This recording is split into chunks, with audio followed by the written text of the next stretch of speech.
For this next story, I will need a brave volunteer. And to volunteer for this, what I need to see is a big smile. Show me big smiles. Let me see my big smiles. Miss, you will see I got the broadest smile and your hand went up the quickest. Come right up. What's your name? Sophia. Sophia, sit right here, face our audience. Let's give Sophia a thunderous round of applause.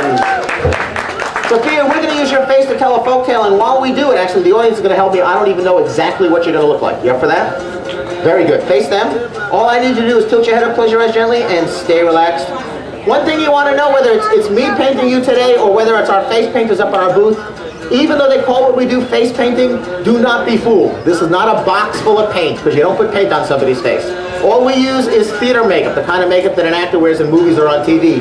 And that's why, Sophia, I can paint your whole face, okay? It's not going to hurt you, even if a little gets in your eyes, your mouth, it certainly doesn't hurt. And you'll be glad to know, and your folks will be glad to know, it washes off. This isn't a life choice. You don't have to look like this forever.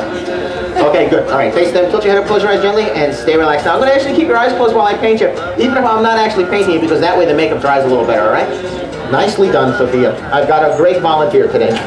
All right, we're going to use Sophia's face to tell you a story. And this is a folk tale that was collected. This story was collected amongst the Zapotec Indians from Central America. I found it in a book called Memories of Fire, and one of the things I liked about the book is that all the stories in it were just a few sentences long. So that allowed me a lot of room to invent the story myself and make my version of it. You ready for this? According to the Zapotec, there is a maker who made the rainforest and all the creatures in the rainforest. And once the creatures were made, Maker let them free to find their way. Now, of all the creatures that can fly, the last flying creature made was Sophia, the bat. You gotta be a bat. But it's a very special bat. For this was the bat on the day that Bat was made. And Bat flew through the rainforest and loved it. Flying was so wonderful, Bat felt so free. But then Bat saw a butterfly. And you know butterflies. They had all those beautiful colors on their wings, and Bat looked at her wings and she didn't have any colors. She was kind of upset. She flew on through the forest, and the next flying creature she saw was a bird. Now I mean a tropical bird, right? It had long tail feathers. It had a comb on the top of its head. It had spots and stripes around its eyes, and bird looked so beautiful, so decorated. And Bat looked at herself, and she was so plain. She had no spots, no stripes, no colors, no decorations at all. Now Bat became very upset, very disappointed. She decided she didn't like the way she looked. She decided she wanted to look better. She wanted to be made again. So Bat here, she flew right up to that maker and, well, she didn't complain, because you never know what happens if you complain to the maker. She just asked. She said, "Hey maker, when I fly I get cold. You think I could have some feathers like the birds?" The maker said, "Sure, the birds have so many. Ask a bird, borrow some feathers, I'm sure they won't mind." And that's what Bat did. She flew back down to the rainforest and looked for a bird. Now the first bird she found, this was a yellow bird, like a canary. And she asked and she borrowed and got some yellow feathers from the canary, and then she put them on like this. You ready for this? Stay relaxed, this is the part that tickles. Bat put those yellow feathers on, and she liked them. She liked them a lot. Then Bat had an idea. She thought, hey, these look so good. But I've seen so many birds in the rainforest, and they're all different colors. If I find another bird, I could get more colored feathers, maybe even my favorite color. Okay, who here has a favorite color? Raise your hand if you have a favorite color. What's your favorite color? Blue. Do you know any birds that have blue feathers? Who, help her out. Who knows a bird that has blue feathers, yes? A blue jay, sure, that's a bird we can see in our backyards. Blue jays, big, beautiful birds. In fact, I don't know about you, but they're one of my favorites. Blue jays are big, and they're also smart birds. When my son was just like 3 years old, he used to feed peanuts to the blue jays in the backyard. And he even got to the point that he learned that if he cawed like a blue jay, they would come to the backyard so he could feed them the peanuts. So take a look at some blue feathers from our bluebird. All right, I need another colored feather, but this time, though, I want you to think. I want you to think of the bird that has that colored feather. What color are you thinking of? Pink. What bird has pink feathers?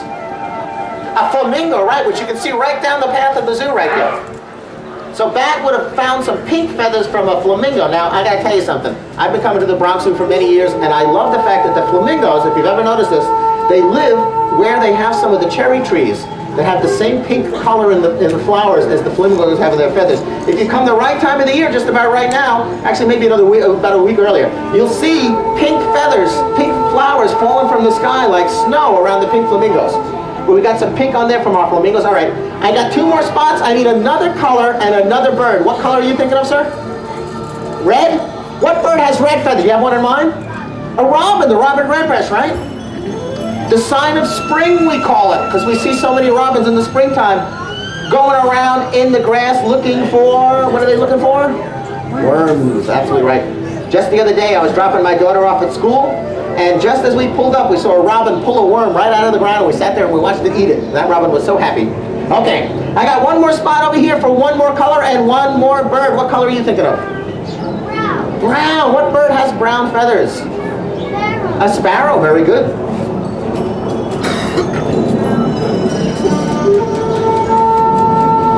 Actually, we see a lot of birds with brown feathers, right? It's probably the ones we see most common when we look around. Now, I have all these colors on my bat, and this is a story that comes from the rainforest, and there's one bird that I was surprised that nobody mentioned yet. One bird could have been all these different colors. Anybody know what bird that is that comes from the rainforest? A parrot, that's right. Parrots come in every color there is. In fact, if Bat had found one rainbow macaw, Bat would have been all set.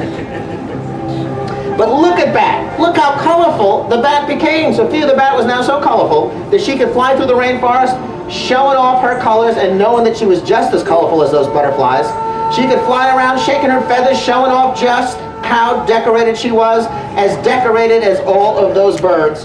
And I'll tell you something, Bat became very happy, and with Sophia's help we're going to show you here just how happy the Bat was. Okay, my dear, I need that big beautiful smile. There's the happy Bat. And everybody was happy for Bat because Bat now looks so cool. Everybody was happy. Oh, except for the birds. Because birds are a very jealous sort. And they thought, how does Bat get off wearing our feathers and looking better than we do? And the birds, they all flew right up to Maker, and well, without complaining, they managed to get their point across. They all said they were getting cold, and they wanted their feathers back. Now, you know that Maker is no fool. Maker had seen how Bat had taken advantage of the offer, and Maker said, watch the Bat. Now, that very same day, as Bat flew through the forest, shaking her feathers and showing off, let me tell you, those feathers, well, they began to fall off. One by one. All of the beautiful colored feathers fell right off the Bat. All of the feathers, they came streaming right down out of the sky behind the Bat as she flew. The poor Bat. Well, as the Zapotec who tell this tale say, this is the reason why bats, this is why they hide in caves during the day. Because Bat doesn't want you to know that she doesn't have her feathers anymore. She only flies out at night when it's dark and you can't see her too clearly. And she flies very quickly because she's looking for the feathers from the day she was made. And on that day, as the Bat lost her feathers and they came streaming down out of the sky, the Zapotecs say that that was the first time the rainbow was ever seen in the rainforest. For this they call the tale of the rainbow bat. Thank you. My dear, you were a wonderful volunteer. Okay, open your eyes and take a look. You have become the rainbow bat. Oh, it looks great when you smile. Okay, you can fly back to your seat. And if you happen to be sitting next to Sophia today, don't worry, she's not a vampire bat, she's a fruit bat, no problems.